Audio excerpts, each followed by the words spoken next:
Hello, जय हिंद दोस्तों। स्वागत है आप सबका आपके अपने यूट्यूब चैनल महाबूत अकेडमी पर। आज से हम स्टार्ट कर रहे हैं हिमाचल जुडिशरी 2025 के लिए स्पेसिफिक क्लासेस, जिसमें हम आपको मोस्टली सारे एक्ट कवर कराएंगे। साथ ही साथ उनके एमसीक्यू और जो भी केस लॉज हैं सब्जेक्ट्स के, सारे अपन यहाँ पे इस चैनल पर डील करेंगे। तो आज हम आपके लिए लेके आए हैं the protection of women from domestic violence act 2005। तो आगे बढ़ने से पहले इस एक्ट का थोड़ा सा एक दो तीन मेन पॉइंट्स है जो आपको दिमाग में रखने होते हैं। वो ये है, सबसे पहला जो क्वेश्चन आता है वो तो ये है कि इस एक्ट का जो नेचर है, इस एक्ट का नेचर क्या है। तो जब भी ये क्वेश्चन आपको एग्जाम में देखने को मिले तो इस तो याद रखिए कि ये जो एक्ट है, इसका जो नेचर है वो क्वासी क्रिमिनल नेचर का ये एक्ट है। ठीक है दोस्तों। दूसरा जो क्वेश्चन आता है वो ये पूछा जाता है कि ये किस प्रकार का इंस्टीट्यूट है। जो डोमेस्टिक वायलेंस एक्ट है वो किस प्रकार का इंस्टीट्यूट है। तो ये एक रेमेडियल इंस्टीट्यूट है, क्योंकि ये रेमेडी प्रोवाइड करने का काम करता है। ठीक है दोस्तों। तो ये दो क्वेश्चन आप दिमाग में रखिए। नेक्स्ट बढ़ते हैं।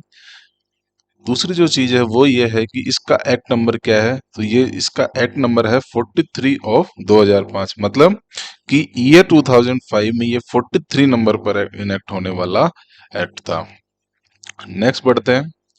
डेट ऑफ इनेक्टमेंट, मतलब प्रेसिडेंट की असेंट कब, किस दिन मिली थी इस एक्ट को। वो है 13 सितंबर 2005 को इसको प्रेसिडेंट की असेंट मिली थी। और साथ ही साथ आप लोग ये बताइए कि ये एक्ट कब एनफोर्समेंट में आया था। ये तो डेट ऑफ असेंट हो गई, जिस दिन प्रेसिडेंट को इसको असेंट दी थी। अब एनफोर्समेंट डेट क्या है। एनफोर्समेंट इसका डेट है वो 26 अक्टूबर 2006। ठीक है दोस्तों। 26 अक्टूबर 2006 को ये एक्ट एनफोर्समेंट में आया था। नेक्स्ट अब जो आता है वो ये है कि इस एक्ट का ऑब्जेक्ट क्या था। तो इस एक्ट को लाने के पीछे का जो ऑब्जेक्ट था वो ये था कि to provide for more effective protection to the rights of women, women rights को और ज्यादा प्रोटेक्ट करने के लिए उद्देश्य से गवर्नमेंट ने इस एक्ट को इनेक्ट किया गया था। जो भी राइट्स उनको अवेलेबल हैं, जो भी राइट्स उनको गारंटेड है अंडर द कॉन्स्टिट्यूशन, किसको, who are victims of violence of any kind, जो किसी भी प्रकार की महिलाएं किसी भी प्रकार का यहाँ पे वायलेंस झेल रही है, उनके राइट्स को प्रोटेक्ट करने के लिए यह एक्ट लाया गया था। ठीक है। नेक्स्ट बढ़ते हैं। Chapter number 1। Chapter number 1 preliminary की बात करता है। ठीक है। इसमें दो सेक्शन है। चैप्टर 1 में पहला बात करता है शॉर्ट टाइटल, एक्सटेंट और कमेंसमेंट की, और सेकंड जो सेक्शन बात करता है वो डेफिनेशन पार्ट से डील करता है। सेक्शन 1 बात कर रहा है शॉर्ट टाइटल, एक्सटेंट और कमेंसमेंट की।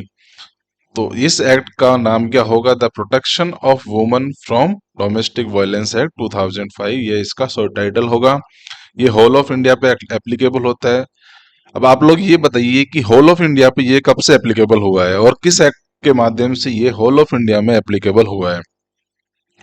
तो इसकी होल ऑफ इंडिया में इसकी एप्लीकेबिलिटी की बात करें तो वो एप्लीकेबल हुआ था Jammu and Kashmir reorganisation act के माध्यम से इसको होल ऑफ इंडिया में एप्लीकेबल किया गया था। यह कब आया था, 26 अक्टूबर 2019 को ये एक्ट पारित किया गया था। इस एक्ट के माध्यम से ये एक्ट, डोमेस्टिक वायलेंस एक्ट, पूरे होल ऑफ इंडिया पे एप्लीकेबल हो गया था।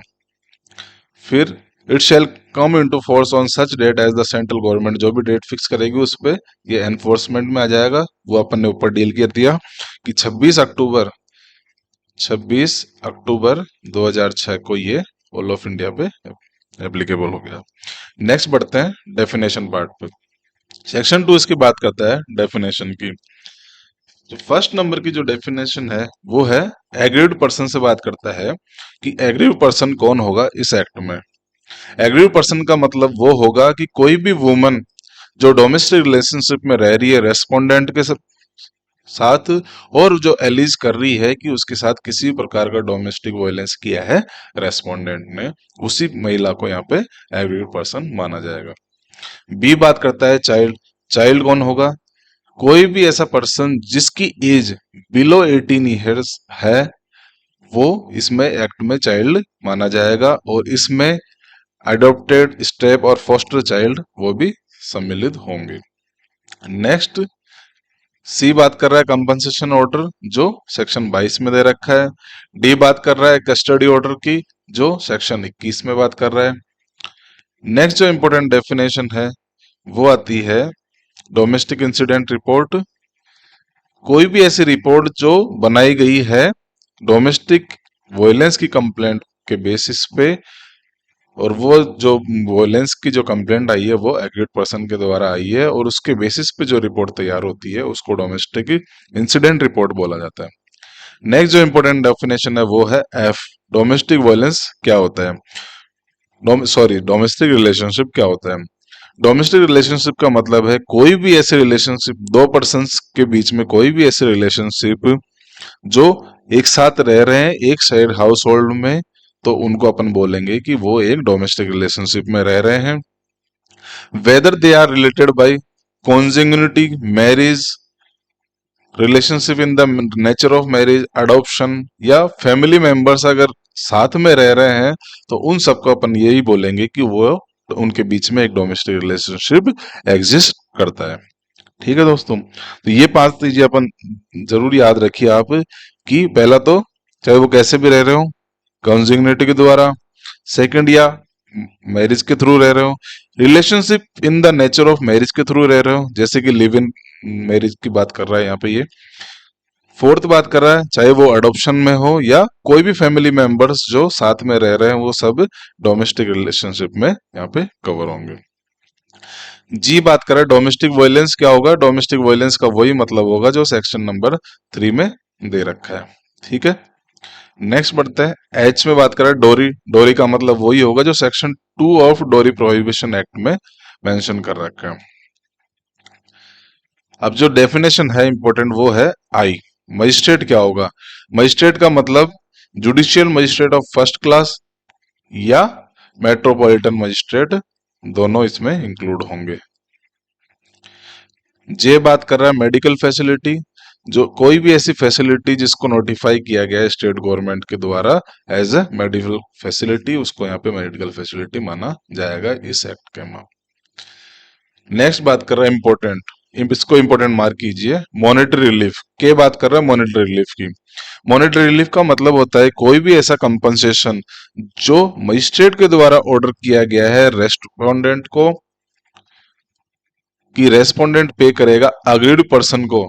ये किसी भी स्टेज ऑफ हियरिंग पे हो सकता है, ताकि वो जो अग्रीड पर्सन है वो उसको जो भी एक्सपेंसेस उसके इंकर्ड हुए या जो भी लॉसेस उसने सफर्ड किए हैं by the act of the respondent, उसको वो मीट कर सके, इसलिए उसको मॉनेटरी रिलीफ दिया जाता है। ठीक है, तो ये किसी भी स्टेज ऑफ हियरिंग पे मजिस्ट्रेट यहाँ पे ऑर्डर पास कर सकता है मॉनेटरी रिलीफ का। फिर एल नोटिफिकेशन की बात करता है, ये अपन को नहीं पढ़ना। एम प्रेस्क्राइब की बात करता है, ये भी अपन को नहीं पढ़ना। फिर जो इसकी इंपॉर्टेंट डेफिनेशन आती है वो है क्यू। क्यू में बात कर रहा है रेस्पोंडेंट कौन होगा? कोई भी एडल्ट मेल पर्सन वो जो रह रहा है या किसी भी पॉइंट ऑफ टाइम पे डोमेस्टिक रिलेशनशिप में रहा है एग्रीड पर्सन के साथ, और जिसके खिलाफ अग्रीड पर्सन ने यहाँ पे रिलीफ क्लेम करी गई है, उसी पर्सन को यहाँ पे रेस्पोंडेंट माना जाएगा। इसका एक प्रोवाइजो भी दे रखा है। प्रोवाइजो ये बोल रहा है कि एग्रीड वाइफ और female living in a relationship in the nature of marriage may also file a complaint against a relative of the husband और द मेल पार्टनर। मतलब कि जो अग्रीड वाइफ है वो जो हस्बैंड का या जो मेल पार्टनर का जो रिलेटिव है उनके खिलाफ भी डोमेस्टिक वायलेंस की यहाँ पे कंप्लेंट फाइल कर सकती है। अब इसमें जो याद रखने वाली चीज है वो ये है कि जो ये एडल्ट मेल है, एडल्ट मेल को कोर्ट ने यहाँ पे स्ट्रक आउट कर दिया गया था। उस केस का आप यहाँ पे नाम नोट कर लीजिए। एक हीरालाल हरसोरा वर्सेस कुसुम हरसोरा का एक जजमेंट आया था जिसमें एडल्ट मेल जिसमें एडल्ट मेल वर्ड को स्ट्राइक आउट कर दिया गया था और इसमें यह बोला गया था कि यहाँ पे बोथ मेल और फीमेल दोनों इंक्लूड होंगे, मेल वर्ड को यहाँ से हटा दिया गया था। ठीक है दोस्तों, तो इस केस का नाम आप जरूर याद रखिए, हीरालाल हरसोरा वर्सेस कुसुम नरोत्तम दास हरसोरा। ठीक है, 2016 का ये केस था, ये अक्सर एग्जाम में देखने को मिलता है। नेक्स्ट जो बात करते हैं वो है इसकी डेफिनेशन। एस पे आता है shared household. Shared house hold का मतलब क्या होगा, कोई भी ऐसा हाउस होल्ड जहां पे एग्रीड पर्सन और जो रेस्पोंडेंट है वो डोमेस्टिक रिलेशनशिप में रह रहे हैं, या इधर सिंगली या तो सिंगली रह रहे हैं या जॉइंटली रह रहे हैं, या कोई भी ऐसा ओन्ड या टेनेंटेड हाउस है उनमें से किसी के भी द्वारा लिया गया हो जहां पे वो रह रहे हैं, तो यही माना जाएगा कि वो शेयर्ड हाउस होल्ड में रह रहे हैं। ठीक है, और इसमें अगर कोई जॉइंट फैमिली से बिलोंग करता है कोई हाउस होल्ड, तो उसको भी यहाँ पे शेयर हाउस होल्ड में काउंट किया जाएगा। नेक्स्ट टी बात करता है शेल्टर होम क्या होगा। शेल्टर होम वही होगा जिसको स्टेट गवर्नमेंट के द्वारा नोटिफाई किया गया है इस एक्ट में। ठीक है, नेक्स्ट बात करते हैं चैप्टर नंबर 2 की। चैप्टर 2 बात करता है डोमेस्टिक वायलेंस की। चैप्टर 2 में सिर्फ एक ही सेक्शन है, सेक्शन नंबर 3, और ये इस एक्ट का मोस्ट इंपोर्टेंट सेक्शन है। जो इसका बेस है डोमेस्टिक वायलेंस एक्ट का, वो बेस सेक्शन 3 ही है। तो इसको यहाँ पे ध्यान से पढ़ने का आपको, आप थोड़ा ध्यान से दीजिए। डेफिनेशन ऑफ डोमेस्टिक वायलेंस से डील करता है सेक्शन नंबर 3।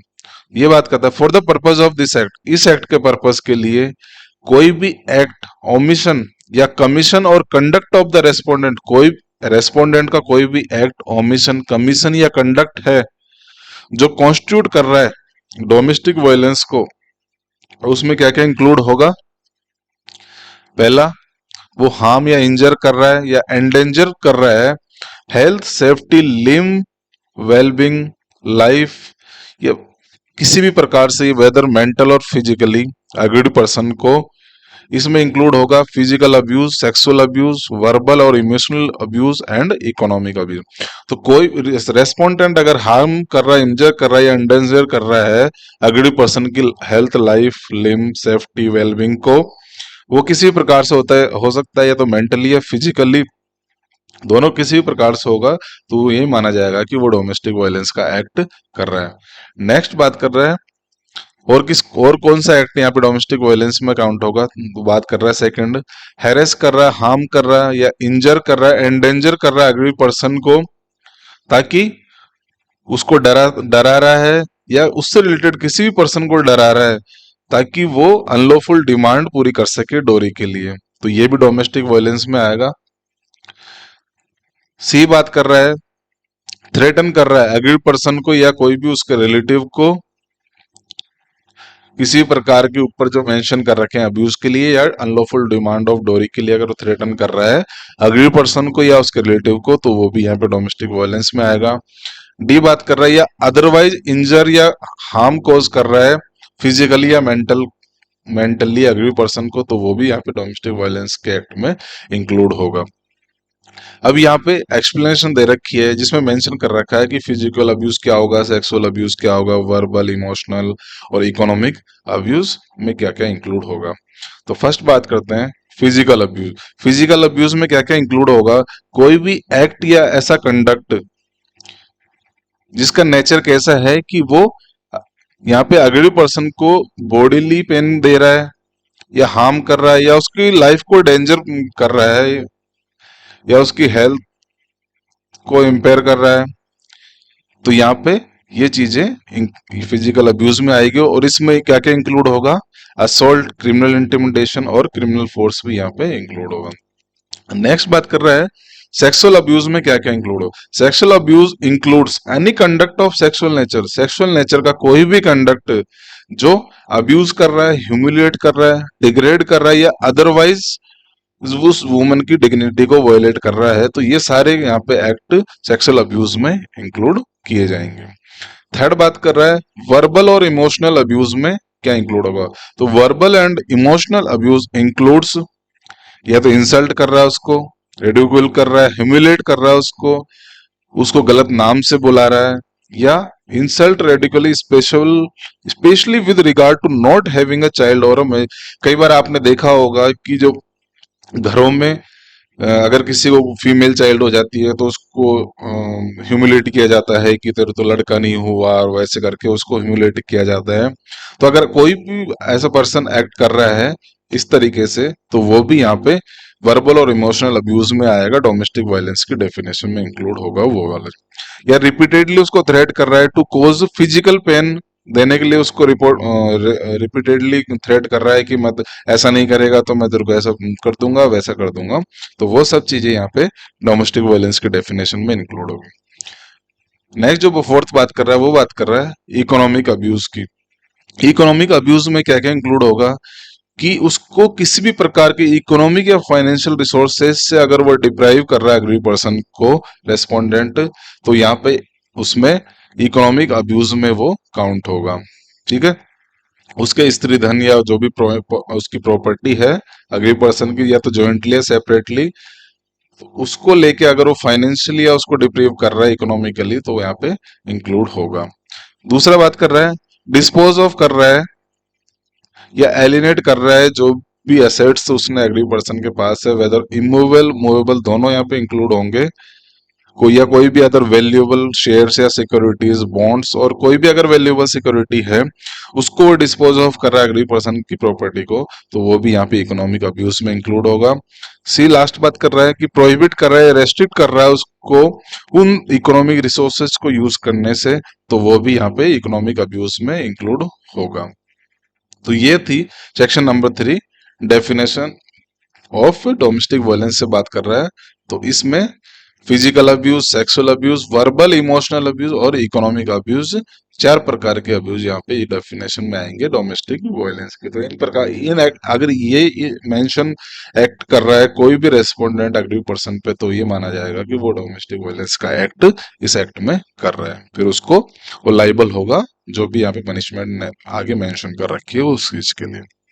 इसका एक्सप्लेनेशन 2 बात कर रहा है for the purpose of determining whether any act, omission, commission और conduct of the respondent constitute domestic violence.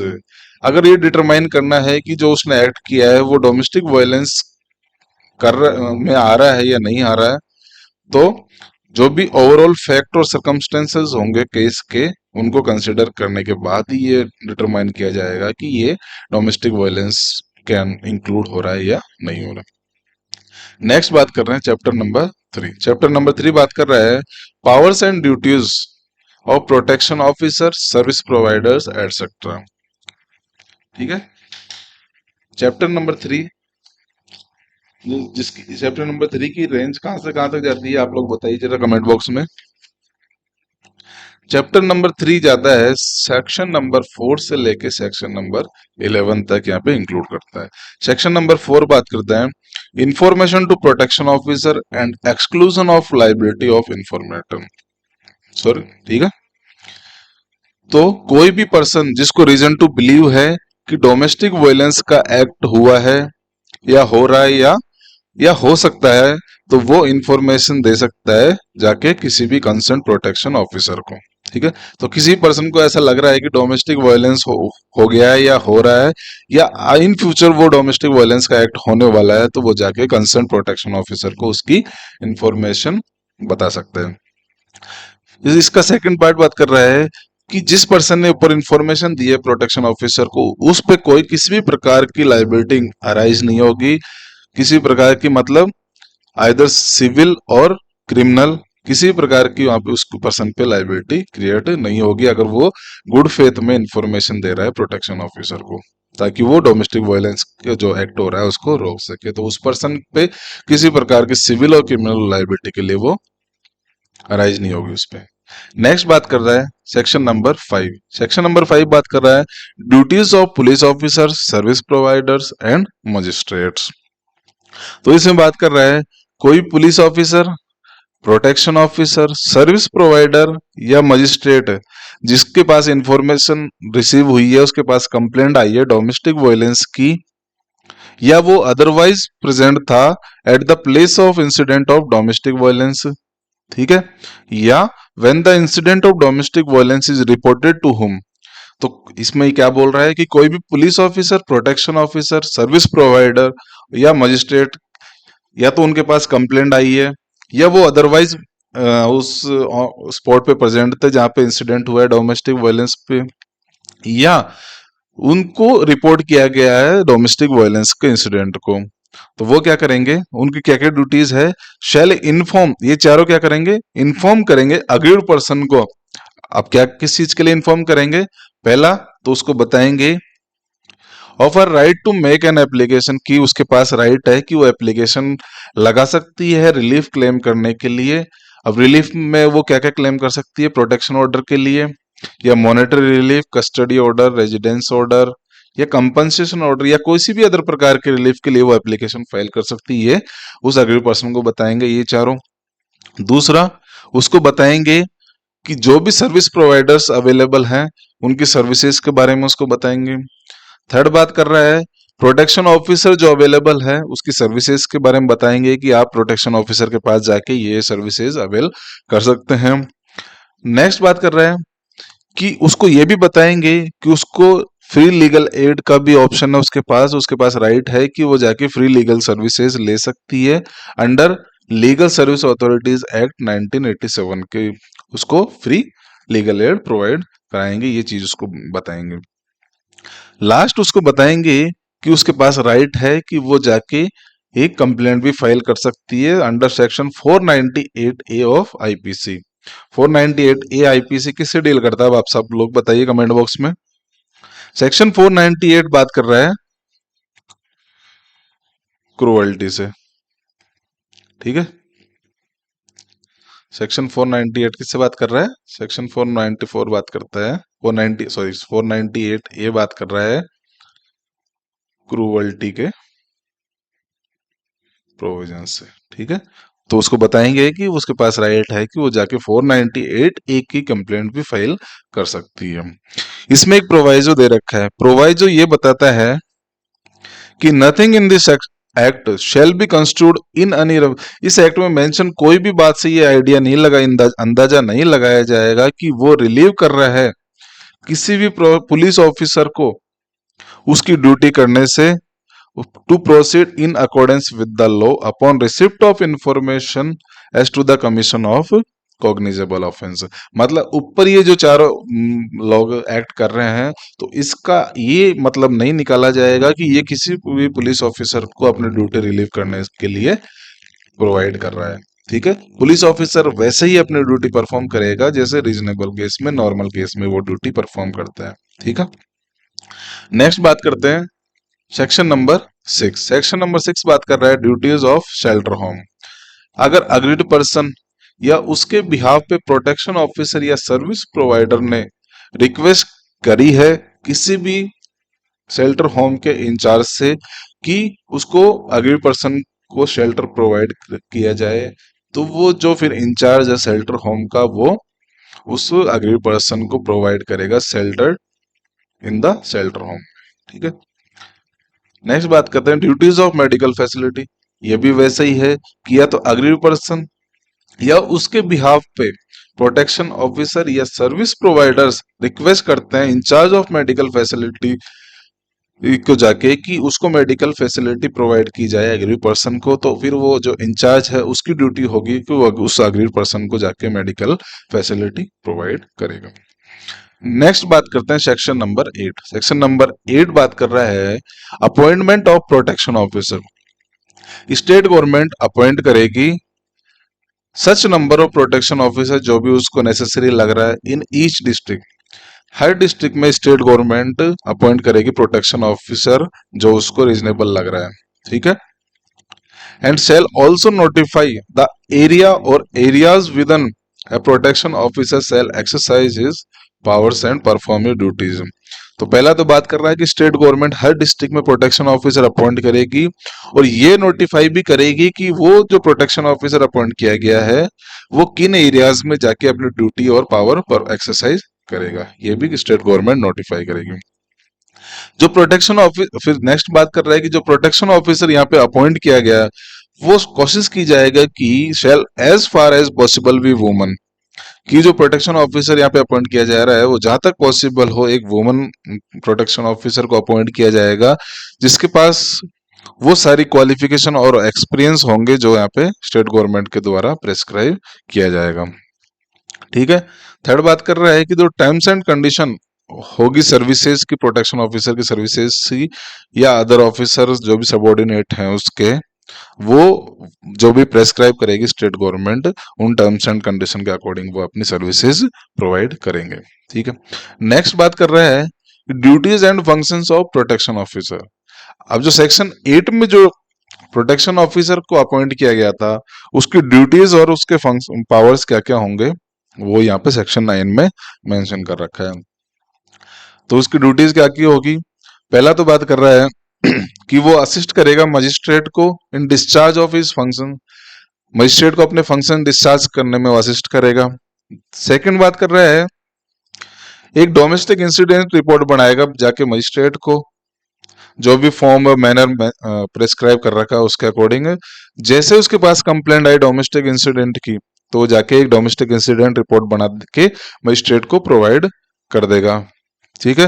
और उसकी कॉपीज, जो डोमेस्टिक इंसिडेंट रिपोर्ट बना रहा है, तो एक तो लोकल पुलिस स्टेशन को दे देगा, ठीक है, जहां पे डोमेस्टिक वायलेंस हुआ है। ठीक है। और अगर और किसको देगा? सर्विस प्रोवाइडर्स जो भी उस एरिया में है, एक कॉपी उनको दे देगा।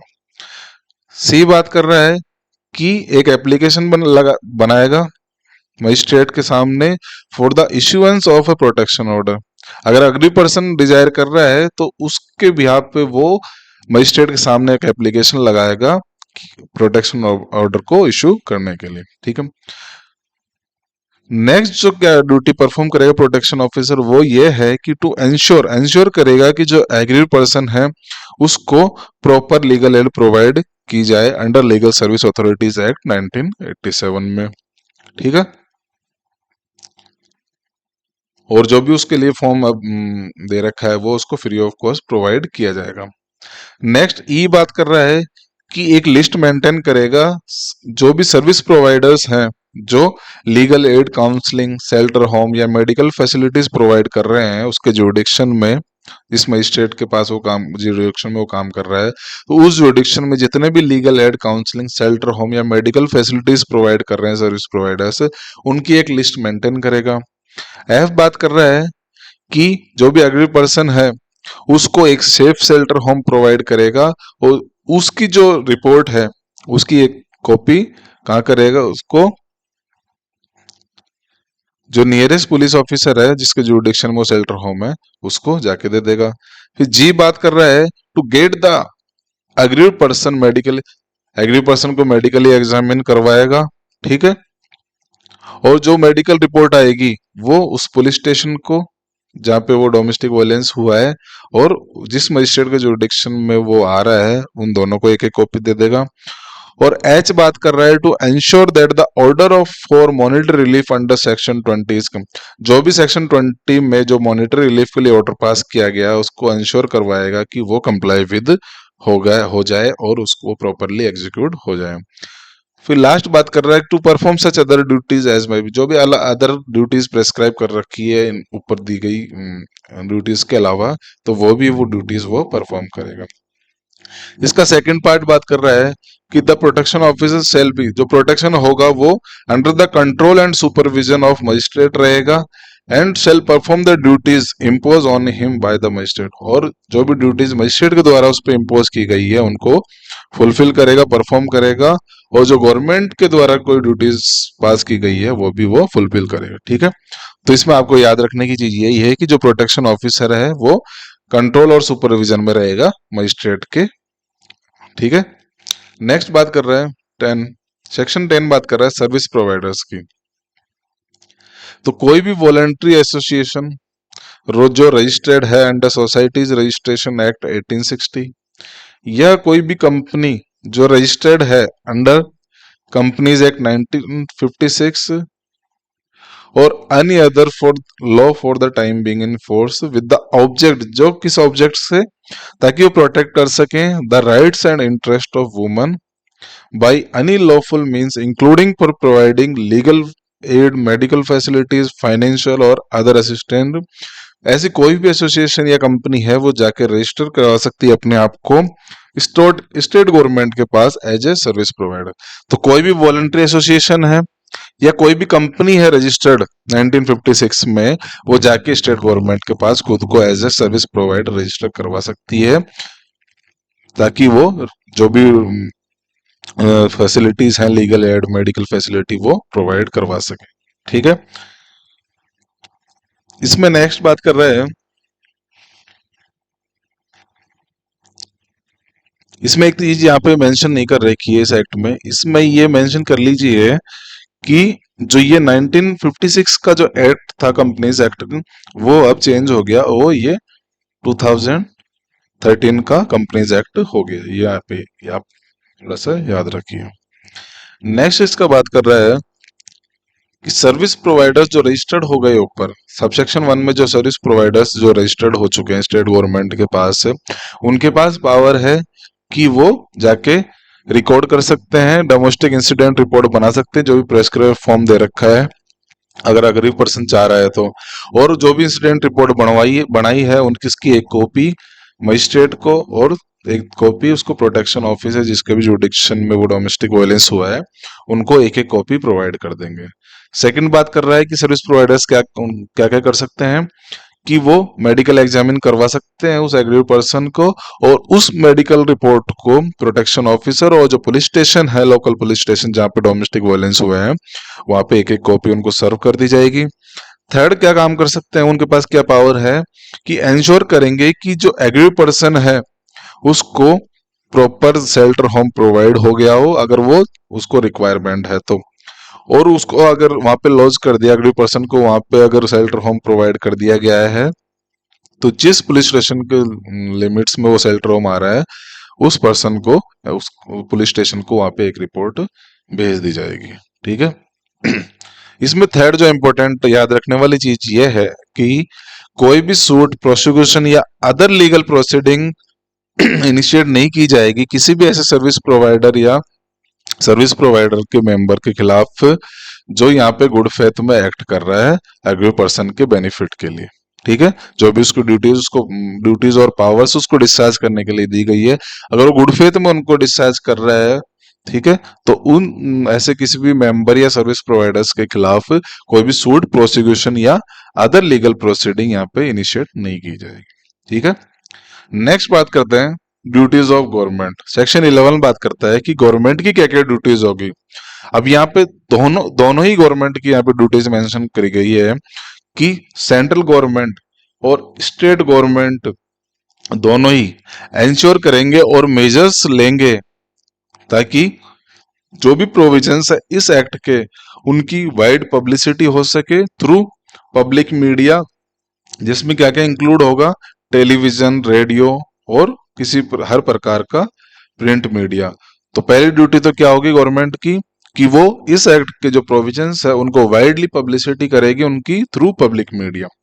सेकंड बात कर रहा है कि जो सेंट्रल गवर्नमेंट है या स्टेट गवर्नमेंट है, सेंट्रल गवर्नमेंट और स्टेट गवर्नमेंट क्या करेगी, जो भी ऑफिसर्स हैं including police officers and members of judicial members को भी यहाँ पे इंक्लूड किया गया है, उनको एक पीरियडिक सेंसिटाइजेशन और अवेयरनेस ट्रेनिंग प्रोवाइड की जाएगी इस एक्ट में जो भी इश्यूज मेंशन कर रखे हैं उन पे ऊपर। ठीक है, थर्ड गवर्नमेंट की जो ड्यूटी है वो ये है कि वो एक इफेक्टिव कोऑर्डिनेशन बना के रखेगी बिटवीन द सर्विसेज जो प्रोवाइड की जा रही है कंसर्न मिनिस्ट्रीज के द्वारा, और जो भी डिपार्टमेंट से जो डील कर रहे हैं with law, home affairs including law and order, health, human resources, जो भी डोमेस्टिक वायलेंस के इश्यूज को एड्रेस कर रहे हैं। तो ऐसे हर मिनिस्ट्री और डिपार्टमेंट्स के बीच में इफेक्टिव कोऑर्डिनेशन बनाना भी गवर्नमेंट की यहाँ पे ड्यूटी है। ठीक है, नेक्स्ट बात कर रहा है, फोर्थ बात कर रहा है कि जो भी वेरियस मिनिस्ट्रीज हैं, जो भी वेरियस कंसर्न मिनिस्ट्रीज है जो यहाँ पे वुमेन्स के लिए सर्विसेज प्रोवाइड कर रही हैं, उनके लिए प्रोटोकॉल बनाना भी यहाँ पे एक गवर्नमेंट की ड्यूटी है। तो ये 4 प्रकार की ड्यूटीज यहाँ पे सेक्शन 11 में मेंशन कर रखी है, जो सेंट्रल गवर्नमेंट और स्टेट गवर्नमेंट दोनों को इंश्योर करनी है। ठीक है, नेक्स्ट अब बात करते हैं चैप्टर नंबर 4। चैप्टर नंबर 4 की सबसे पहले तो रेंज की बात करें तो चैप्टर 4 जाता है सेक्शन नंबर 12 से लेके सेक्शन नंबर 29 तक। 12 से लेकर 29 तक इसकी रेंज जाती है। और चैप्टर 4 बात कर रहा है procedure for obtaining orders of relief. अब यहाँ पे जो रिलीफ क्लेम करने के लिए जो एप्लीकेशन लगाई गई है उन प्रोसीजर्स को अपन यहाँ पे डील 1 बाय 1 डील करेंगे। जो यहाँ पे बात कर रहा है सेक्शन नंबर 12 जो बात कर रहा है वो बात कर रहा है एप्लीकेशन टू द मजिस्ट्रेट। तो कोई भी एग्रीड पर्सन, प्रोटेक्शन ऑफिसर या कोई भी other person on behalf of agreed person यहाँ पे एप्लीकेशन लगा सकता है जाके मजिस्ट्रेट के सामने किसी भी प्रकार की रिलीफ क्लेम करने के लिए। ठीक है, एक या एक से ज्यादा रिलीफ क्लेम करने के लिए या तो अग्रीड पर्सन, प्रोटेक्शन ऑफिसर या अग्रीड पर्सन के बिहाफ पे कोई अदर पर्सन जाके मजिस्ट्रेट के सामने एप्लीकेशन फाइल कर सकता है। फिर जो इसका प्रोवाइजो बात कर रहा है, प्रोवाइजो ये बोल रहा है कि before passing any order, magistrate कोई भी ऑर्डर पास करने से पहले एप्लीकेशन पे मजिस्ट्रेट क्या करेगा, कंसीडर करेगा एनी डोमेस्टिक इंसिडेंट रिपोर्ट जो उसको रिसीव की हुई है प्रोटेक्शन ऑफिसर से या सर्विस प्रोवाइडर से, जो भी उसको डोमेस्टिक इंसिडेंट रिपोर्ट रिसीव हुई है उसको पहले कंसीडर करेगा। उसको कंसीडर करने के बाद भी यहाँ पे एप्लीकेशन के बेस पे कोई भी ऑर्डर मजिस्ट्रेट पास करेगा। बिना डोमेस्टिक इंसिडेंट रिपोर्ट को कंसीडर करे यहाँ पे कोई भी ऑर्डर पास नहीं होगा किसी भी प्रकार का।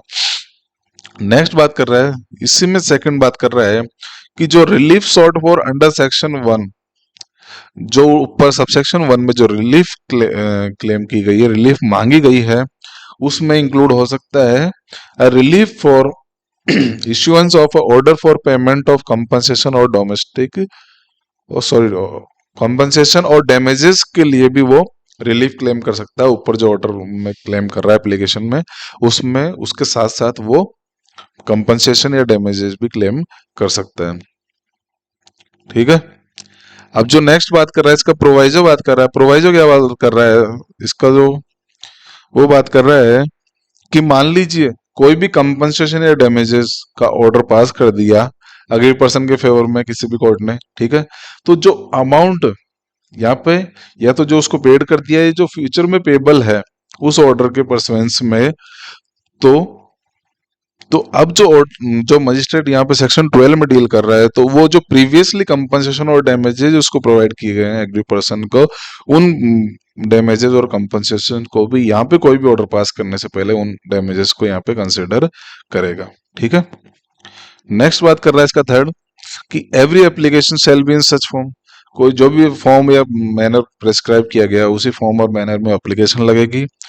फोर्थ बात कर रहा है कि मजिस्ट्रेट उसके बाद क्या करेगा, मजिस्ट्रेट फिक्स कर देगा date of first hearing which shall not ordinary beyond 3 दिन के अंदर अंदर कि कोई भी डेट फिक्स कर देगा फर्स्ट हियरिंग के लिए मजिस्ट्रेट। ठीक है, जैसे ही एप्लीकेशन आई उसके पास तो उसके 3 दिन के अंदर अंदर कोई भी डेट ऑफ हियरिंग फिक्स कर देगा फर्स्ट डेट के लिए। ठीक है, उसके बाद क्या करेगा, मजिस्ट्रेट सेल एंडीवर, मजिस्ट्रेट कोशिश करेगा कि जो भी एप्लीकेशन आई है उसके पास अंडर सबसेक्शन 1 में उसको within 60 days from the date of first hearing से 60 दिन के अंदर अंदर वो डिस्पोज ऑफ करने का उसको पूरा प्रयास करेगा। ठीक है, तो इस सेक्शन में जो याद करने वाली चीज है वो ये है कि एक तो 3 दिन में फर्स्ट हियरिंग कर लेगा और 60 दिन में वो डिस्पोज ऑफ करने की पूरी कोशिश करेगा। ठीक है, अब नेक्स्ट बात करते हैं सर्विस प्रोवाइडर्स।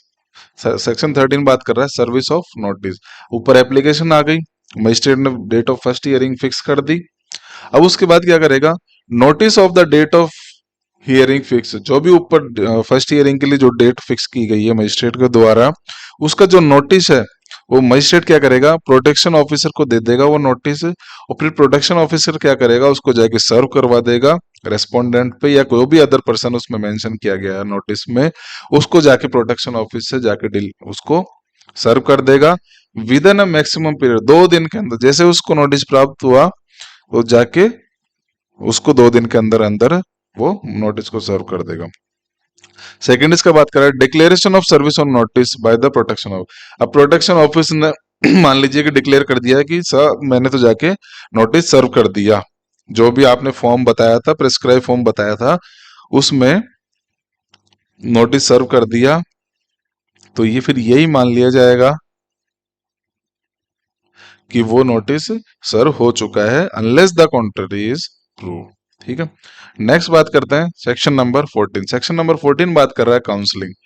तो मजिस्ट्रेट को अगर किसी भी स्टेज ऑफ प्रोसीडिंग पे ये लग रहा है कि काउंसलिंग के भेजना चाहिए, तो मजिस्ट्रेट क्या कर देगा, डायरेक्ट कर देगा रेस्पोंडेंट को और अग्रीड पर्सन को, या तो सिंगली या जॉइंटली, सिंगली भी भेज सकता है दोनों में से किसी को भी, या जॉइंटली भी भेज सकता है रेस्पोंडेंट अग्रीड पर्सन को कि आप जाइए और एक काउंसलिंग सेशन अटेंड कीजिए। ठीक है, को जो भी सर्विस प्रोवाइडर्स है उनके पास जाके जो भी क्वालिफिकेशन यहाँ मेंशन कर रखी है उनके पास वो काउंसलिंग के लिए भेज सकता है। नेक्स्ट बात कर रहा है अगर मान लीजिए कि मजिस्ट्रेट ने यहाँ पे काउंसलिंग के लिए ऑर्डर पास किया सबसेक्शन 1 में, तो उसके बाद क्या करेगा, वो एक डेट फिक्स कर देगा नेक्स्ट हियरिंग के लिए। He shall fix the next date of hearing of the case within a period not exceeding 2 months. तो अगर उसने काउंसलिंग के लिए भेज दिया मजिस्ट्रेट साहब ने, तो फिर मजिस्ट्रेट साहब क्या करेंगे कि नेक्स्ट हियरिंग जो है वो विद इन 2 मंथ के लिए, मतलब हाँ, 2 महीने के अंदर अंदर वो नेक्स्ट हियरिंग के लिए डेट फिक्स कर देंगे। ठीक है, काउंसलिंग के बाद। फिर सेक्शन नंबर 15 बात कर रहा है असिस्टेंस ऑफ वेलफेयर एक्सपर्ट्स। तो इसमें ये सिर्फ इतना सा बोल रहा है कि मजिस्ट्रेट साहब को ऐसा लग रहा है कि वेलफेयर एक्सपर्ट्स की मदद लेनी चाहिए, तो उसकी वेलफेयर एक्सपर्ट्स के असिस्टेंस भी वो ले सकता है। ठीक है, सेक्शन 16 बात कर रहा है कि जो भी प्रोसीडिंग हो यहाँ पे होगी, अगर मजिस्ट्रेट कंसिडर कर रहा है कि सरकमस्टेंस ऐसे से हैं केस के, या either party to the proceeding, या पार्टी डिजायर कर रखी है, तो क्या करेगा, प्रोसीडिंग जो भी होगी वो इन कैमरा प्रोसीडिंग कर लेगा। तो पहला तो इसमें क्या है कि अगर मजिस्ट्रेट कंसीडर कर रहा है सर्कमस्टेंसेस के अकॉर्डिंग उनको देखते हुए, या कोई भी पार्टी अगर डिजायर कर रही है जाके मजिस्ट्रेट के सामने, तो मजिस्ट्रेट साहब फिर क्या कर सकते हैं, जो प्रोसीडिंग है यहाँ पे डोमेस्टिक वायलेंस की जो प्रोसीडिंग है वो इन कैमरा प्रोसीडिंग्स ट्राई कर लेंगे। अब 17 बात कर रहा है, सेक्शन 17 बात कर रहा है right to reside in a shared household notwithstanding anything content in, किसी भी लॉ में कोई भी बात कही हो उससे हमको लेना देना नहीं है। Every woman in a domestic relationship, every woman in a domestic relationship उसके पास राइट है to reside in a shared household, shared household में रहने का, whether or not she has any right title or beneficial interest in the same. तो कोई भी जो वुमन है, हर वुमन को राइट है कि वो जाके शेयर्ड हाउस होल्ड में रह सकती है, चाहे उसके पास उस प्रॉपर्टी का राइट हो या नहीं हो, उसके में वो बेनिफिशियल इंटरेस्ट रखती हो या नहीं हो, वो जाके उसके पास राइट होगा कि वो शेयर्ड हाउस होल्ड में रिसाइड कर सकती है, कोई भी वुमन जो डोमेस्टिक रिलेशनशिप में रह रही है। सेकंड बात कर रहे हैं aggrieved person shall not be evicted. अब जो वहां पे जो एग्री वुमन जो वहां पे रह रही है ऊपर जाके शेयर्ड हाउस होल्ड में, अपने सबसेक्शन 1 में पढ़ा अभी, तो उसको शेल नॉट बी एविक्टेड, उसको एविक्ट नहीं किया जाएगा और एक्सक्लूड नहीं किया जाएगा उसको शेयर्ड हाउस होल्ड से या किसी भी part of shared household से by the respondent otherwise than in the with the procedure establish by law. तो अग्री पर्सन के द्वारा उसको वहां से बाहर नहीं निकाला जा सकता, अगर अदरवाइज कोई ऑर्डर कोर्ट ने पास नहीं किया गया तो उस केस में कर सकता है, बाकी वो रेस्पोंडेंट उसको वहां से नहीं निकाल सकता। ठीक है, एज पर लॉ उसको एविक्ट कर सकता है, बट अदरवाइज देन लॉ तो वो उसको एविक्ट नहीं कर सकता। अब जो यहाँ इंपॉर्टेंट सेक्शन है वो है सेक्शन नंबर 18, प्रोटेक्शन ऑर्डर की बात कर रहे हैं। तो मजिस्ट्रेट अग्री पर्सन और रेस्पोंडेंट को सुनने के बाद अगर उसको लग रहा है कि प्राइमा फेसी सेटिस्फाई हो गया है कि जो डोमेस्टिक वायलेंस यहाँ पे हुआ है, तो वो क्या कर सकता है, तो वो मजिस्ट्रेट क्या करेगा,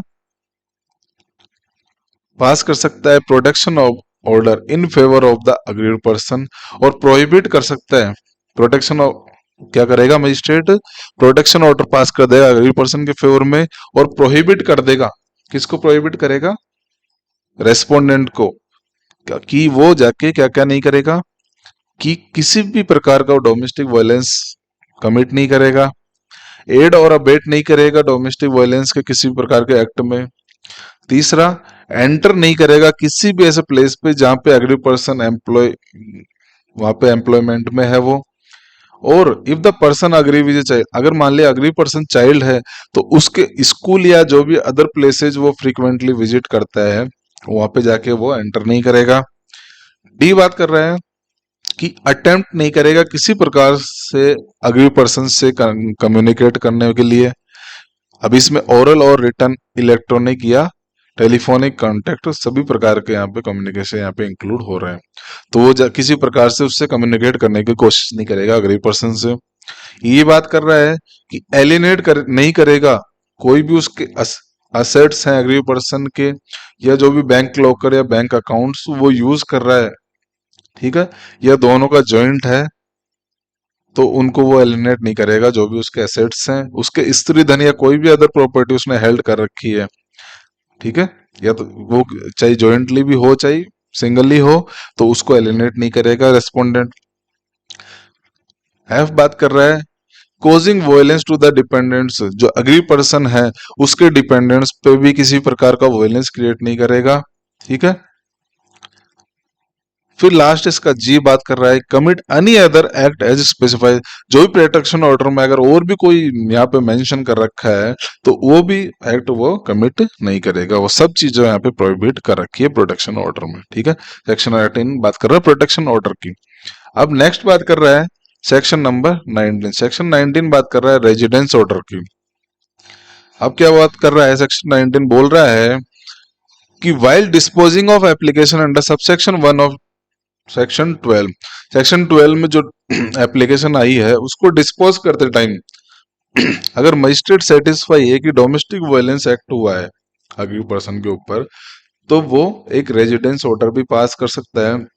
अब रेजिडेंस ऑर्डर में क्या क्या होगा, रेजिडेंस ऑर्डर में मजिस्ट्रेट बोल सकता है कि रेस्ट्रेन कर सकता है, और रेस्पोंडेंट को रेस्ट्रेन कर सकता है फ्रॉम डिस्पोजिंग, कि वो डिस्पोजेस नहीं करेगा अग्रीड पर्सन को शेयर्ड हाउस होल्ड में से, ठीक है, चाहे वो उस शेयर्ड हाउस होल्ड में लीगल इंटरेस्ट रखती हो या नहीं रखती हो, ठीक है। तो पहला तो उसको रेस्ट्रेन कर सकता है कि वो डिस्पोजेस नहीं करेगा अग्री पर्सन को। सेकंड, उसको डायरेक्ट कर सकता है रेस्पोंडेंट को कि भाई तुम खुद ही यहाँ से शेयर्ड हाउस होल्ड से निकल जाओ, यहाँ पे अग्री पर्सन रहेगा। तो उसको रेस्पोंडेंट को भी डायरेक्ट कर सकता है कि to remove himself from the shared household, उसको वहां से जाने के लिए ऑर्डर पास कर सकता है। थर्ड क्या बोल रहा है, रेस्ट्रेनिंग द रेस्पोंडेंट और any of his relative, respondent या उसके रिलेटिव्स को रेस्ट्रेन कर सकता है मजिस्ट्रेट कि आप उस पोर्शन में जहां पे अग्री पर्सन रह रहा है उस पोर्शन में आप एंटर नहीं करेंगे शेयर्ड हाउस होल्ड के। डी बात कर रहा है रेस्ट्रेन कर सकता है रेस्पोंडेंट को कि वो एलिनेट नहीं करेगा और डिस्पोज नहीं करेगा शेयर्ड हाउस होल्ड को जहां पे वो अग्री पर्सन रह रहा है, ठीक है। ये बात कर रहा है कि रेस्पोंडेंट को रेस्ट्रेन कर सकता है कि वो अपने जो राइट्स हैं उस शेयर्ड हाउस होल्ड प्रॉपर्टी में उनको रिनाउंस नहीं करेगा, except with the leave of magistrate, except with the leave of magistrate, magistrate की परमिशन के बिना अपने राइट्स को रिनाउंस नहीं करेगा उस शेयर्ड हाउस होल्ड प्रॉपर्टी में। एफ बात कर रहा है डायरेक्ट कर सकता है रेस्पोंडेंट को कि वो same level of alternate accommodation provide करेगा अग्री पर्सन को, ठीक है, जो वो यहाँ पे शेयर हाउस होल्ड में,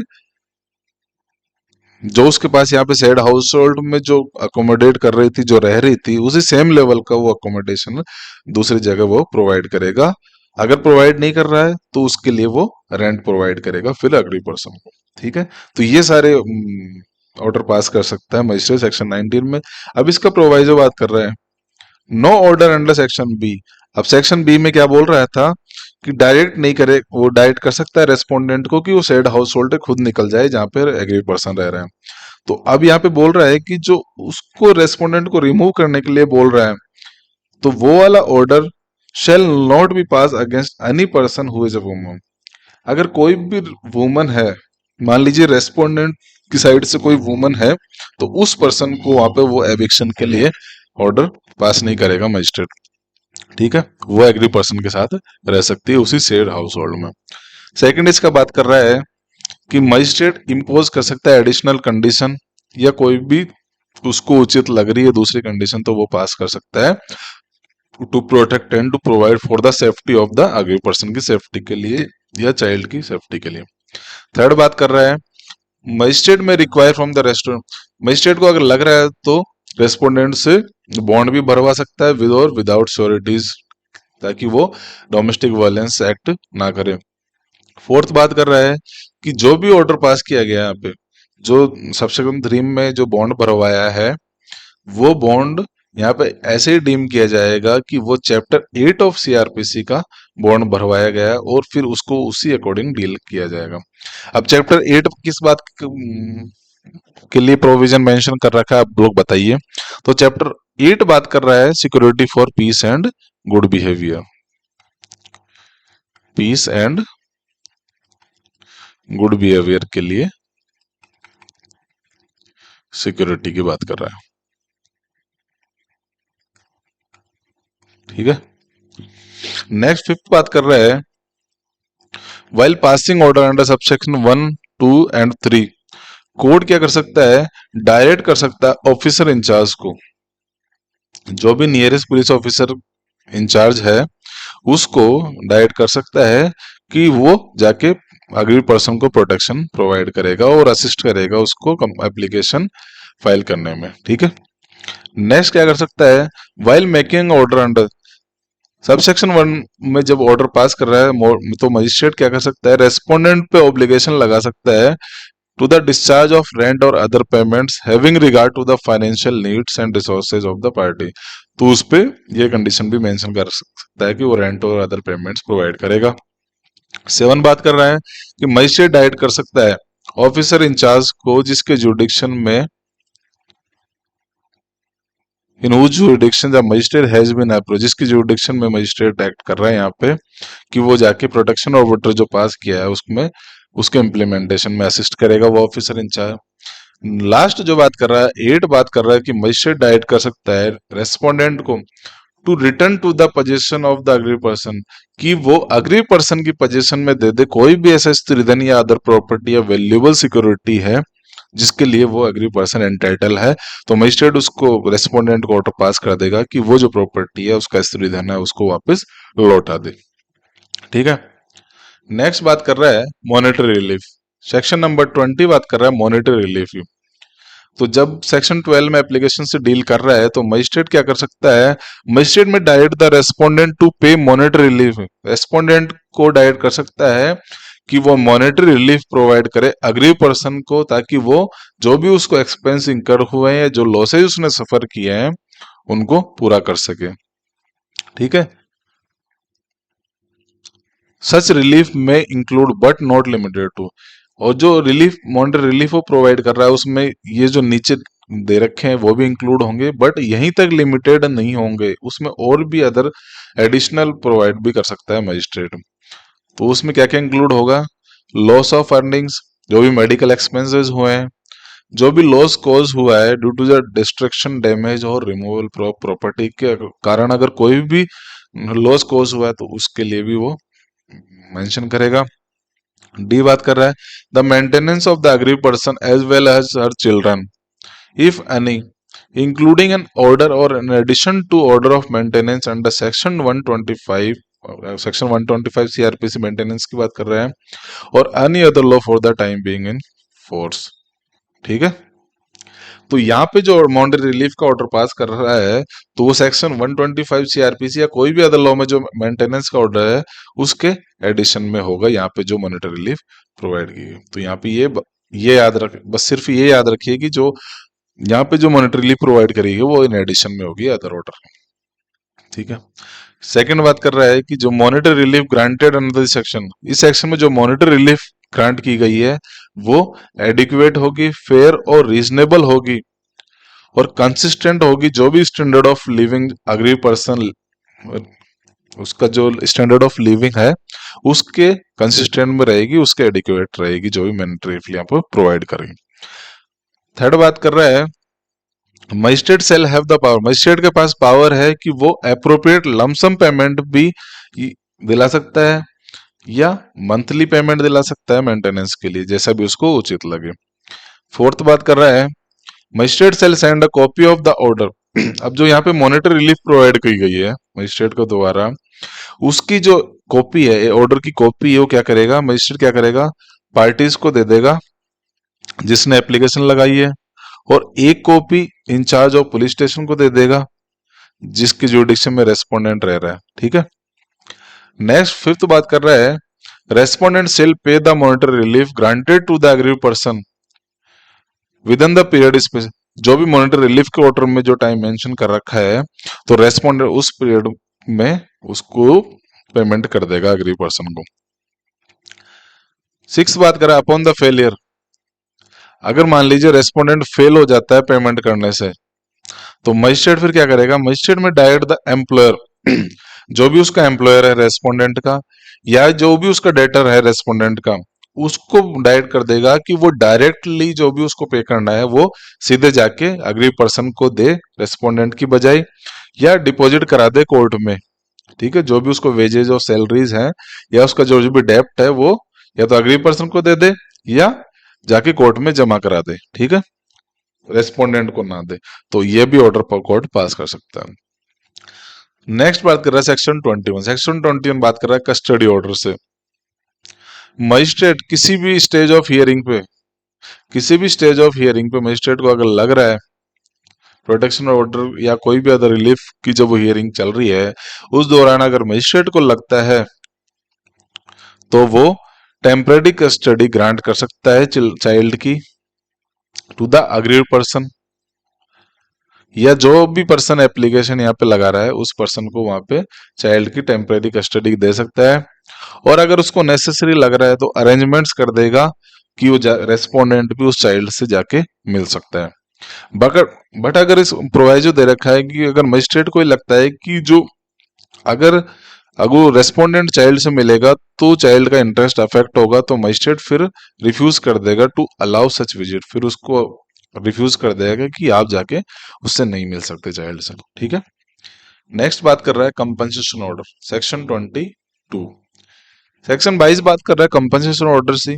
तो in addition to other other relief, जो 18 से 21 तक जो भी ऑर्डर पास किए गए हैं उनके एडिशन में अगर मजिस्ट्रेट के पास एप्लीकेशन आई है एग्री पर्सन के द्वारा, तो मजिस्ट्रेट ऑर्डर पास कर सकता है रेस्पोंडेंट को कि to pay compensation and damages to the for the injuries, कि जो भी इंजरीज उसको हुई है अग्री पर्सन को उसके लिए वो कंपनसेशन और डैमेजेस उसको प्रोवाइड करे। उसमें क्या क्या इंक्लूड होंगे, mental torture, mental torture, emotional distress, जो भी डोमेस्टिक वायलेंस के कारण उसको हुआ है उस इंजरीज के लिए कंपनसेशन और डैमेजेस का ऑर्डर पास कर सकता है यहाँ पे सेक्शन 22 में मजिस्ट्रेट। ठीक है। Section number 23। सेक्शन 23 बात कर रहा है power to grant interim and ex parte order. तो मजिस्ट्रेट को लग रहा है तो इंटरिम ऑर्डर भी पास कर सकता है वो जो भी उसको जस्ट एंड प्रॉपर लग रहा है। सेकंड बात कर रहा है मजिस्ट्रेट अगर सेटिस्फाई हो गया ऑन एन एप्लीकेशन, एप्लीकेशन पे अगर सेटिस्फाई हो गया कि प्राइमा फेसी डिस्क्लोज हो रहा है कि रेस्पोंडेंट ने यहाँ पे डोमेस्टिक वायलेंस का एक्ट कमिट किया है, ठीक है, तो वो एक्स पार्टे ऑर्डर भी पास कर सकता है on the basis of the affidavit. ठीक है। तो पहला तो मजिस्ट्रेट को लग रहा है तो वो इंटरिम ऑर्डर भी पास कर सकता है, और सेकंड बात कर रहा है कि मजिस्ट्रेट सेटिस्फाई हो गया एप्लीकेशन पे, प्राइमा फेसी उसको लग रहा है कि यहाँ पे डोमेस्टिक वायलेंस का एक्ट हुआ है या होने वाला है, तो मजिस्ट्रेट एक्स पार्टे ऑर्डर भी पास कर सकता है यहाँ पे 18, 19, 20, 21, 22 सेक्शन के अकॉर्डिंग। सेक्शन 24 बात कर रहा है court to give copies of order free of cost. Magistrate shall, magistrate यहाँ पे शेल वर्ड में है, मतलब मजिस्ट्रेट को कंपलसरी है देना। तो magistrate shall in all cases where he has pass any order, magistrate ने अगर कोई भी ऑर्डर पास किया गया है इसमें, तो उस ऑर्डर की कॉपी देगा वो free of cost to the parties. एक तो पार्टीज को देगा जिन्होंने एप्लीकेशन लगाई है, दूसरा किसको देगा, police officer in charge of the police station जिसके जुरिडिक्शन में मजिस्ट्रेट को अप्रोच किया गया है, तीसरी जो कॉपी देगा वो किसको देगा, जो भी सर्विस प्रोवाइडर्स हैं located with in the limits of the jurisdiction of the court, court की जुरिडिक्शन में जो भी सर्विस प्रोवाइडर्स हैं उसको एक कॉपी देगा ऑर्डर की। And if any service provider has registered A domestic, अगर किसी सर्विस प्रोवाइडर ने अगर डोमेस्टिक इंसिडेंट रिपोर्ट यहाँ पे रजिस्टर्ड किया है तो उस सर्विस प्रोवाइडर को भी एक कॉपी ऑर्डर के यहाँ पे पास किया। तो यहाँ पे मजिस्ट्रेट 4 लोगों को ऑर्डर की कॉपी देगा। पहला तो पार्टी जिन्होंने एप्लीकेशन लगाई है, सेकंड ऑफिसर इंचार्ज को, थर्ड सर्विस प्रोवाइडर जो कोर्ट के जुरिडिक्शन में है, तीसरा अगर सर्विस प्रोवाइडर्स ने डोमेस्टिक इंसिडेंट रिपोर्ट लिखवाया है तो ऐसे सर्विस प्रोवाइडर्स को। तो यहाँ पे 4 लोगों को फ्री ऑफ कॉस्ट कॉपी देगा। नेक्स्ट बात कर रहा है सेक्शन नंबर 25। सेक्शन 25 बात कर रहा है duration and alteration of the order. तो फर्स्ट बात कर रहा है कि जो प्रोटेक्शन ऑर्डर होगा जो सेक्शन 18 में पास किया गया है, shall be in force till the aggrieved person applies for the discharge. जो प्रोटेक्शन ऑर्डर 18 में पास किया गया वो तब तक फोर्स में रहेगा जब तक अग्रीव पर्सन उसको डिस्चार्ज के लिए एप्लीकेशन ना फाइल कर दे। सेकंड बात कर रहा है अगर इफ द मजिस्ट्रेट, अगर magistrate on the receipt of application from the aggrieved person और द रेस्पोंडेंट या एग्री पर्सन की एप्लीकेशन पे अगर मजिस्ट्रेट सेटिस्फाई हो जाता है कि चेंज ऑफ सर्कमस्टेंसेस हो गए हैं कुछ पहले ऑर्डर पास करने के बाद, और जो चेंज ऑफ सर्कमस्टेंसेस हुए हैं उसके अकॉर्डिंग कोई भी ऑल्टरेशन या मॉडिफिकेशन हो सकता है, तो वो रीजंस रिकॉर्ड करके राइटिंग में ऐसे ऑल्टरेशन और रिवोकेशन कर सकता है ऑर्डर्स में। ठीक है। Section number 26। सेक्शन नंबर 26 बात कर रहा है relief in other suits and legal proceedings. Section number 26 किसकी बात कर रहा है, relief in other suits and legal proceedings. तो इसमें बात कर रहा है कि any relief available under section 18, 19, 20, 22, जो भी रिलीफ यहाँ पे अवेलेबल है सेक्शन नंबर 18, 19, 20 एंड 21 में ऑल्सो, वही relief may be sought in any legal proceeding, वही रिलीफ क्लेम की जा सकती है दूसरी अदर किसी लीगल प्रोसीडिंग में जो चल रही है, तो किसी सिविल कोर्ट के सामने, फैमिली कोर्ट के सामने या अदर क्रिमिनल कोर्ट के सामने। ठीक है। तो वहां पे भी क्लेम की जा सकती है, चाहे वो वेदर इनिशिएटेड बिफोर और after the commencement of this act. ठीक है। तो इस एक्ट में कोई भी अगर रिलीफ क्लेम कर रहा है 18, 19, 20, 21 या 22 में, तो वही रिलीफ वो अदर लीगल प्रोसीडिंग्स में जो सिविल कोर्ट, फैमिली कोर्ट या अदर क्रिमिनल कोर्ट के सामने है वहां पे भी वो क्लेम कर सकता है। नेक्स्ट सेकंड बात कर रहा है कोई भी relief may be sought in addition to or along with any other relief that the aggrieved person may seek। ठीक है। तो इसमें भी वही बात कर रहा है कि एडिशन में वो क्लेम कर सकता है। थर्ड बात कर रहा है कि अगर रिलीफ उसने कहीं दूसरी जगह क्लेम कर ली तो he shall be bound to inform the magistrate of grant. तो अब जब यहाँ पे मजिस्ट्रेट डील कर रहा है उसको, तो उसको बताना पड़ेगा जो भी रिलीफ उसने अदरवाइज क्लेम की है तो उसके बारे में उसको मजिस्ट्रेट को बताना पड़ेगा। तो सेक्शन 26 में आपको कुछ नहीं याद रखना, सिर्फ इतना सा याद रखना है कि जो रिलीफ यहाँ पे क्लेम कर रहा है वो रिलीफ वो other civil court, family court या क्रिमिनल कोर्ट के सामने भी क्लेम कर सकता है। ये ज्यादा इंपॉर्टेंट नहीं है, यहाँ से क्वेश्चन भी नहीं आता है। सेक्शन नंबर 27 ये है इंपॉर्टेंट सेक्शन, जुरिडिक्शन की बात करता है सेक्शन 27। तो court of judicial magistrate first class, तो जेएमएफसी और मेट्रोपॉलिटन मजिस्ट्रेट के पास जुडिक्शन होगा जिनके लोकल लिमिट्स में या तो जो अग्री पर्सन है वो परमानेंटली या टेम्पररी रिसाइड कर रहा है या बिजनेस कैरी ऑन कर रहा है या एम्प्लॉयड है। ठीक है। सेकंड, जहां पे रेस्पोंडेंट रिसाइड कर रहा है या बिजनेस कैरी ऑन कर रहा है या एम्प्लॉयड है। थर्ड, जहां पे कॉज ऑफ एक्शन अराइज हुआ है तो उस जगह का कोई भी जुडिशियल मजिस्ट्रेट या मेट्रोपॉलिटन मजिस्ट्रेट कंपिटेंट कोर्ट होगा to grant a protection order and other orders under this act and to try offences. ठीक है। तो जेएमएफसी और एमएम को यहाँ पर जुडिक्शन है ट्राई करने के लिए, ये याद रखिए। फिर सेकेंडरी से बात कर रहा है any order made under this act, कोई भी ऑर्डर जो इस एक्ट में पास किया गया है shall be enforceable through out the India, तो वो ऑर्डर इंडिया में किसी भी जगह पे जाके एनफोर्स करवाया जा सकता है। 28 सेक्शन 28 बात कर रहा है प्रोसीजर की। सेक्शन 28 किसकी बात कर रहा है? सेक्शन 28 बात कर रहा है कि जो भी प्रोसीडिंग्स होंगी, all proceedings under section 12, 18, 19, 20, 21, 22 and 23 and offenses under section 3 shall be governed by the provisions of CRPC। तो जो भी प्रोसीडिंग्स एक्ट में हो रही है वो सीआरपीसी के प्रोविजन से गवर्न होगी। बट इसमें सेकंड सबसेक्शन 2 बात कर रहा है nothing in this subsection 1 shall prevent the court from laying down on procedure for disposal of application under section 12 or under subsection 23 subsection 2 of 23। तो पहला तो बात कर रहा है कि जो भी प्रोसीडिंग्स यहाँ पे हो रही है उसमें सीआरपीसी के प्रोविजन से गवर्न होगी। बट यहाँ पे ये बोल रहा है कि जब सेक्शन 23 के सबसेक्शन 2 और सेक्शन 12 से डील कर रहा है तो अपना कोर्ट अपना ऑन प्रोसीजर भी यहाँ पे इनिशिएट कर सकता है, उसको सीआरपीसी के प्रोविजन से गवर्न रहने की कोई आवश्यकता नहीं है। ठीक है, नेक्स्ट बात कर रहे हैं सेक्शन नंबर 29। सेक्शन 29 बात कर रहा है अपील से। तो कोई भी यहाँ पे जो ऑर्डर पास किया गया उसकी अपील कहाँ जाएगी? उसकी अपील जाएगी कोर्ट ऑफ सेशन में विद इन 30 डेज में। 30 डेज में जाके कोर्ट ऑफ सेशन के सामने अपील फाइल की जा सकती है। अब जो लास्ट चैप्टर है इस एक्ट का वो है चैप्टर नंबर 5। चैप्टर नंबर 5 बात कर रहा है मिसलेनियस से बात कर रहा है। इसकी रेंज कहाँ से कहाँ तक है जरा आप लोग बताइए।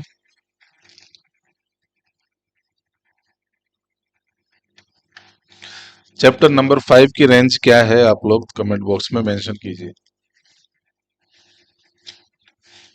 सेक्शन नंबर 5 की जो रेंज आती है वो है चैप्टर नंबर 5 की जो रेंज है वो है सेक्शन नंबर 30 से लेके सेक्शन नंबर 37 तक। ये मिसलेनियस से डील करते हैं। तो ये आज का ये लास्ट चैप्टर है इस एक्ट का। सेक्शन नंबर 30 बात कर रहा है protection officer and service providers to be public servants. ठीक है, तो जो भी प्रोटेक्शन ऑफिसर हैं सॉरी, जो भी प्रोटेक्शन ऑफिसर्स और जो मेंबर्स हैं सर्विस प्रोवाइडर्स के, अगर वो अपनी ड्यूटीज परफॉर्म कर रहे हैं तो उस दौरान वो उनको डीम किया जाएगा as a public servant within the meaning of section 21 IPC के अकॉर्डिंग उसको पब्लिक सर्वेंट माना जाएगा। सेक्शन 31 बात कर रहा है penalty for breach of protection order by the respondent. मान लीजिए कि रेस्पोंडेंट ने जो प्रोटेक्शन ऑर्डर या इंट्रीम जो प्रोटेक्शन ऑर्डर था उसको ब्रीच कर दिया तो वो पनिशेबल ऑफेंस होगा। और उसके लिए क्या पनिशमेंट प्रोवाइड की जा सकती है? Punishment for either description for a term which में एक्सटेंड टू 1 ईयर, 1 साल तक की इम्प्रिजनमेंट, और विद फाइन विच में एक्सटेंड टू 20,000 रुपीज। ठीक है, तो अगर प्रोटेक्शन ऑफिस अगर रेस्पोंडेंट प्रोटेक्शन ऑर्डर का ब्रीच कर देता है तो उसके लिए उसको 1 साल तक की सजा और 20,000 रुपए तक का जुर्माना या दोनों दी जा सकती है। तो 1 ईयर और 20,000 का उसको जुर्माना दिया जा सकता है, उस पर इम्पोज किया जा सकता है। फिर इसमें सबसेक्शन 2 बात कर रहा है offence under subsection 1 as far as may be tried by the magistrate who pass the order. जिस मजिस्ट्रेट ने ऑर्डर पास किया गया है तो जहां तक पॉसिबल हो वही मजिस्ट्रेट यहाँ पे ब्रीच ऑफ प्रोटेक्शन ऑर्डर का जब सजा पास कर रहा है तो वही मजिस्ट्रेट उससे डील करेगा, ये एज फार एज प्रैक्टिकेबल। ठीक है, ये ज्यादा कोई गौर करने की चीज नहीं है। थर्ड इसका सबसेक्शन बात कर रहा है कि while framing charges under subsection 1 में जब वो ब्रीच के लिए चार्जेस फ्रेम कर रहा है तो मजिस्ट्रेट में ऑल्सो फ्रेम, मजिस्ट्रेट को लगता है तो वो 498A के चार्जेस भी उसमें फ्रेम कर सकता है और जो भी अदर प्रोविजंस है डोरी प्रोहिबिशन एक्ट के अकॉर्डिंग उनके भी चार्जेस वो यहाँ पे फ्रेम कर सकता है अगर मजिस्ट्रेट को लग रहा है तो। नेक्स्ट बात कर रहा है सेक्शन नंबर 32। सेक्शन नंबर 32 बात कर रहा है कॉग्निजेंस एंड प्रूफ की। तो ऑफेंस अंडर सबसेक्शन 1 ऑफ 31 में बात क्या कर रहा था? Penalty for breach of protection order के लिए। तो वो जो ऑफेंस है वो कॉग्निजेबल और नॉन बेलेबल होगा। ठीक है, संज्ञ अपराध होगा और गैर जमानती होगा। सेकंड बात कर रहा है upon the sole testimony of aggrieved person की सोल टेस्टिमनी के बेस पे कोर्ट ये कंक्लूड कर सकता है कि जो ऑफेंस है वो अक्यूज के द्वारा कमिट किया गया है सेक्शन 31 सबसेक्शन 1 में। ठीक है, अदर कोई प्रूफ की यहाँ पे नेसेसिटी नहीं है, कोर्ट यहाँ पे उसकी सोल टेस्टिमनी पे भी कंक्लूड कर सकता है। ठीक है, नेक्स्ट बात कर रहा है सेक्शन नंबर 33। सेक्शन 33 बात कर रहा है penalty for not discharging duty by protection officer. अब मान लीजिए कि प्रोटेक्शन और ऑफिसर है जो वो फेल कर गया अगर अपने ड्यूटीज को परफॉर्म करने से, तो उसके लिए भी सेम पनिशमेंट प्रोवाइड की गई है। जो इम्प्रिजनमेंट है वो एक्सटेंड कर सकती है अप टू 1 ईयर, और उसके साथ ही साथ उसको फाइन भी इम्पोज किया जा सकता है 20,000 रुपए तक का, या दोनों ही उसको प्रोवाइड की जा सकती है। तो यहाँ पे भी 1 साल और 20,000। तो अगर रेस्पोंडेंट ब्रीच कर रहा है प्रोटेक्शन ऑर्डर का तो उसको भी 1 साल और 20,000 का फाइन लगाया जा सकता है। और अगर प्रोटेक्शन ऑफिसर अपनी ड्यूटीज परफॉर्म नहीं कर रहा है, डिस्चार्ज नहीं कर रहा सही तरीके से, तो उस पर भी पेनल्टी जो प्रोवाइड की रखी है वो सेम दे रखी है, 1 साल और फाइन विच में एक्सटेंड अप टू 20,000 रुपीज। ठीक है, सेक्शन नंबर 34। सेक्शन नंबर 34 बात कर रहा है cognizance of offence committed by the protection officer. अब प्रोटेक्शन ऑफिसर ने मान लीजिए कोई ऑफेंस कमिट कर दिया, उसको कॉग्निजेंस कैसे लेंगे? तो इसमें ये बोल रहा है कोई भी प्रोसिक्यूशन और अदर लीगल प्रोसीडिंग इनिशिएट नहीं की जाएगी उस प्रोटेक्शन ऑफिसर के अगेंस्ट में जब तक कि, ठीक है, कब तक नहीं जाएगी? जब तक कि उसको प्रीवियस सैंक्शन ना मिल जाए स्टेट गवर्नमेंट की, ठीक है, या कोई भी अदर जो ऑफिसर ऑथराइज है इन दिस वे, तो उसकी प्रीवियस सैंक्शन के बिना उस प्रोटेक्शन के खिलाफ कोई भी प्रोसीडिंग इनिशिएट नहीं की जाएगी। ठीक है, सेक्शन 35 बात कर रहा है protection of action in good faith. तो अगर किसी प्रोटेक्शन ऑफिसर ने यहाँ पे गुड फेथ में कोई काम कर रहा है तो उसके खिलाफ कोई भी सूट या प्रोसिक्यूशन लीगल प्रोसीडिंग नहीं होगी अगर वो गुड फेथ में यहाँ पे काम कर रहा है। ठीक है, 36 बात कर रहा है act not in derogation of. इसमें सिर्फ इतना सा बोल रहा है कि जो ये एक्ट है इन एडिशन है, किसी भी दूसरे अदर एक्ट के डेरोगेशन में नहीं है। ठीक है, सेक्शन 37 बात कर रहा है पावर ऑफ सेंट्रल गवर्नमेंट। अब यहाँ पे जो इस एक्ट में रूल बनाने की पावर है वो किसके पास है? जो यहाँ पे रूल बनाने की पावर है वो यहाँ पे सेंट्रल गवर्नमेंट को प्रोवाइड की गई है। तो ये था आज का अपना छोटा सा लेक्चर डोमेस्टिक वायलेंस एक्ट पे। आई होप कि आपको ये लेक्चर पसंद आया होगा।